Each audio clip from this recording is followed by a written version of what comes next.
ফল প্রকৃতির এক অপূর্ব দান যা মানুষের সুস্থ জীবনযাপনের জন্য অত্যন্ত গুরুত্বপূর্ণ। এটি শরীরের জন্য প্রয়োজনীয় ভিটামিন, খনিজ, অ্যান্টিঅক্সিডেন্ট এবং ফাইবার সরবরাহ করে। ফল শুধু খাদ্য নয়, বরং এটি আমাদের স্বাস্থ্য, পরিবেশ এবং অর্থনীতির জন্য অত্যন্ত গুরুত্বপূর্ণ।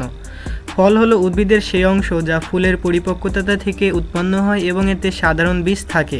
অধিকাংশ ফল মিষ্টি বা টক স্বাদের হয়ে থাকে এবং সহজেই খাওয়ার উপযোগী।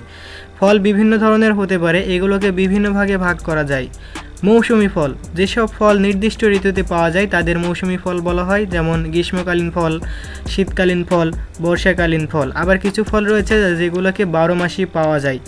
আবার কিছু ফল রয়েছে শুকনো, যেগুলোকে আমরা পানির পরিমাণ কম থাকে তাদেরকে শুকনো ফল বলে থাকি এবং যা দীর্ঘদিন সংরক্ষণ করা যায়, যেমন খেজুর, পেস্তা, কিশমিশ ইত্যাদি।